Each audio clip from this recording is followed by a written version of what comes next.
Quiero expresar con sinceridad que el Gobierno Nacional recibe con optimismo la participación de las cámaras legislativas de haberse instalado en sesiones extraordinarias para conocer fundamentalmente de proyectos de leyes que el Ejecutivo considera indispensables y urgentes para poder hacer frente a la situación que atraviesa el país dentro del marco legal. Esta convocatoria a sesiones extraordinarias nos abre la esperanza de que la aprobación de textos legales que el Ejecutivo considera indispensables señale un camino para la solución del problema que actualmente confronta el país y en el cual el Ejecutivo Nacional, con toda la responsabilidad que le incumbe y con el conocimiento directo que tiene de los distintos aspectos de la vida nacional, considera de tanta gravedad que ha dado lugar a la suspensión y al mantenimiento de la suspensión de algunas garantías constitucionales.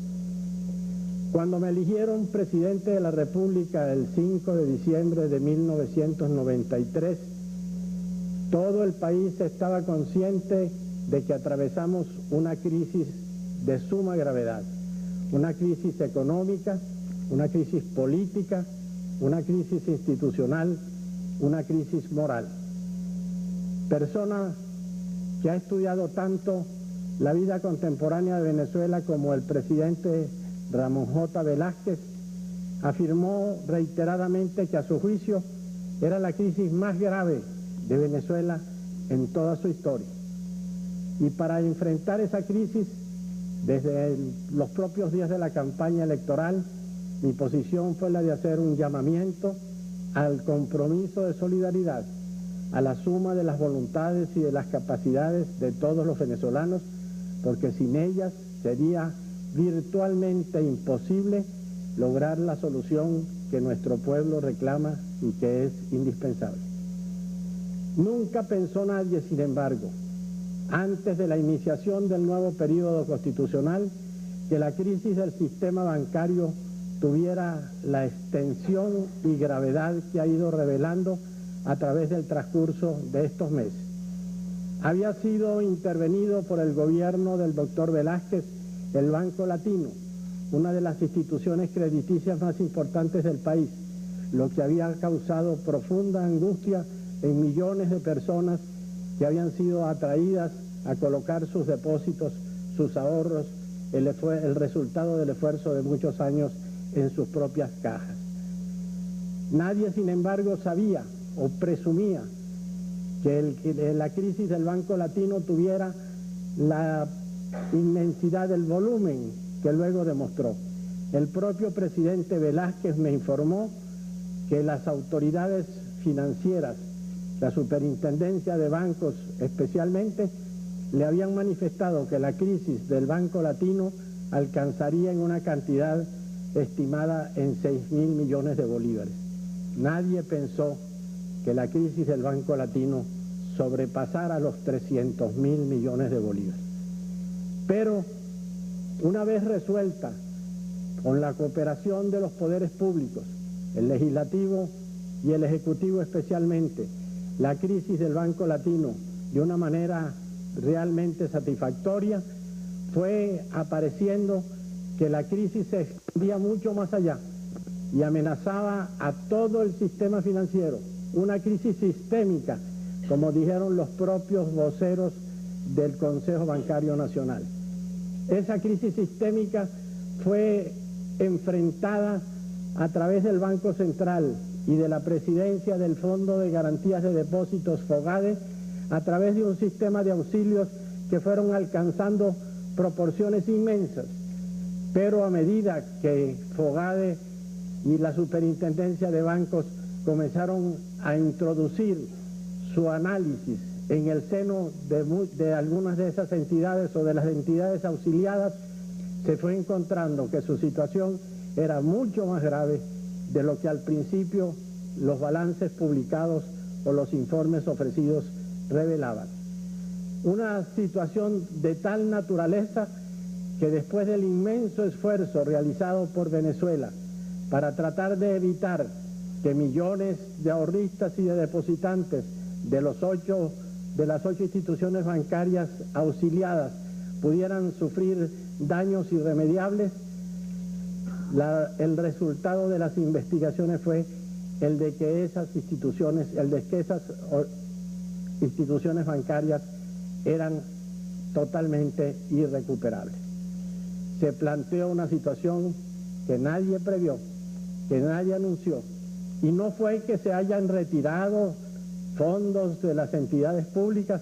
porque en realidad la crisis fundamental estuvo en que las operaciones realizadas por esos institutos eran de un volumen, de una magnitud que ni reponiendo el capital, ni reponiendo varias veces el capital, se podía normalizar la situación para llegar a una solución satisfactoria. Pero el enfrentamiento de esta grave situación, al mismo tiempo que suponía el enfrentamiento de sus consecuencias, viene a alertar, y yo quiero a través de esto y en esta situación, en esta circunstancia, anunciárselo así al Poder Legislativo, hechos que nos obligan a tomar medidas muy rigurosas, que requieren una unidad de acción, que no puede estar parcelada en una serie de entidades autónomas e individualizadas, como la legislación aprobada el año pasado lo establecería, que requiere una unidad de comando, un enfrentamiento directo para garantizarle al país que su sistema financiero va a funcionar de una manera satisfactoria. La crisis del sistema financiero repercutió en muchos órdenes, especialmente en la agresiva corriente sobre nuestro signo monetario, una devaluación que no queríamos, una corriente de disminución de nuestras reservas internacionales que nos obligó a ponerle un torniquete a una hemorragia injustificada, porque el país tiene recursos suficientes en moneda extranjera para atender a las necesidades de la importación, de los exportadores, del consumo y de todos los aspectos de funcionamiento normal de la sociedad. De allí la decisión de adoptar la norma del control de cambios, un control riguroso que es el que puede asegurar la estabilidad de nuestro signo financiero y el mantenimiento e incremento de nuestras reservas internacionales.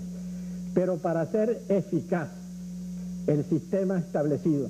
para que el control de cambios no resultara una burla, para no darle satisfacción a los enemigos de Venezuela que cada vez que se toma una medida anuncian que vamos al fracaso,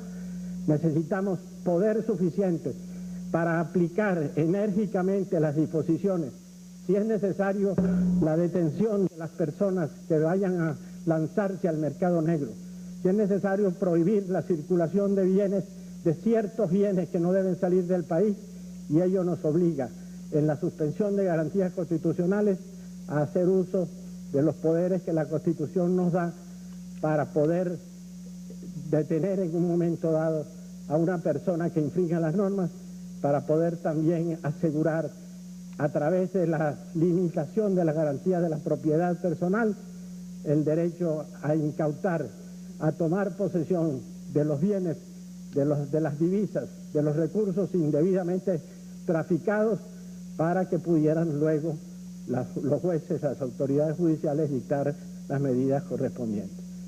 Pero la crisis del sistema financiero se reflejó además en situaciones sumamente graves para el país. La acelerada devaluación de nuestro signo monetario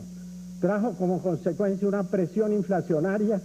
desbocada, y por encima de esta presión inflacionaria, la avidez de los usureros, la avidez de los especuladores, que por cada 10 puntos de presión inflacionaria que se anunciaban, aumentaban sus precios en 100 o 200 puntos más, presionando a los consumidores en una forma totalmente inaceptable y que el mercado se demostró incapaz de solucionar. Por eso fuimos a tomar medidas de control en 3 direcciones: control de cambios, control de precios y control de los bancos, del sistema financiero, para lo cual necesitamos medidas extraordinarias que esperamos que el Congreso nos lo dé a través de la aprobación de los proyectos de leyes que hemos enviado, pero que mientras esos proyectos de leyes no sean aprobados, no tienen más remedio que ejercerse a través de la suspensión de las correspondientes garantías constitucionales. No hubiéramos podido allanar una serie de locales en los cuales estaban cantidades enormes de artículos de primera necesidad sustraídos del comercio, acaparados con el objeto de una especulación posterior para crear una situación de desabastecimiento que sería muy grave para el país. Estas necesidades son inmediatas porque a través del procedimiento judicial, y no porque los jueces no cumplan con su obligación, sino porque las leyes procesales les establecen una serie de condicionamientos, no hubieran podido lograr el que al sorprender estos locales en los que los acaparadores habían recogido muchas mercancías que se pusieron después a la venta en los mercados populares a precios razonables, se hubieran mantenido segregadas del consumo de quienes fundamentalmente lo necesitan. Niños sin leche, venezolanos sin comida, existiendo en los locales en los cuales se guardaban por un afán de especulación, por un afán de acaparamiento, no lo podíamos permitir. Y el gobierno está obligado por el país a hacer uso de todos los poderes que la Constitución le da para poder servir los intereses nacionales. Se ha recordado aquí mi contribución modesta, pero muy firme y muy constante,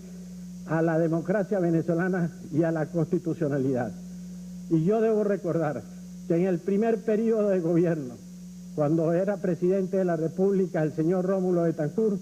las garantías constitucionales estuvieron en su totalidad suspendidas durante casi todo el periodo constitucional. El mismo día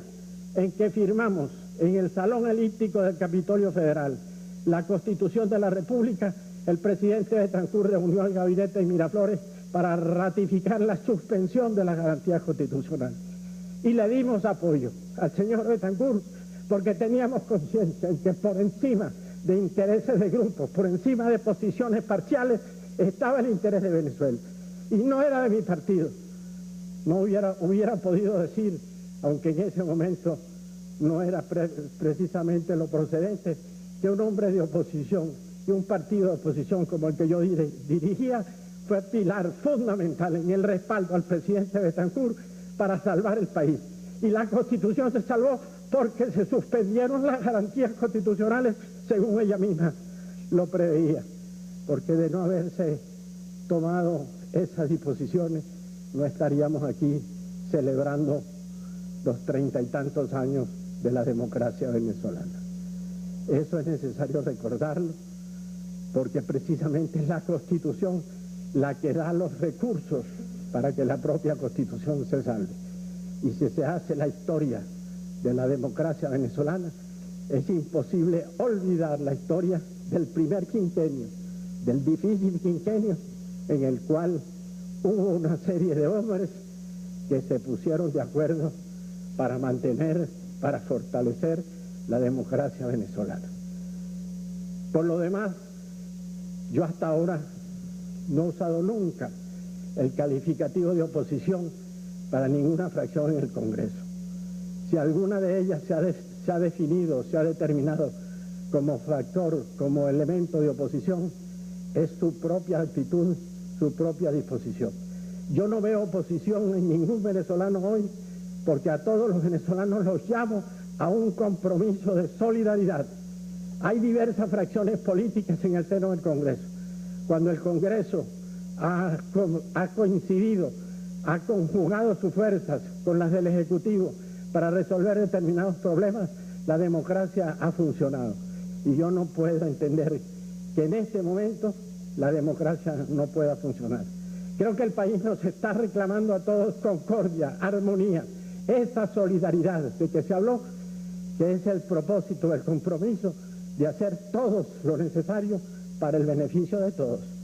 La situación en Venezuela es de suma gravedad. Las decisiones que hemos tomado no han sido ligerezas, no han sido caprichos, no han sido afán de figuración o ambición de autoritarismo.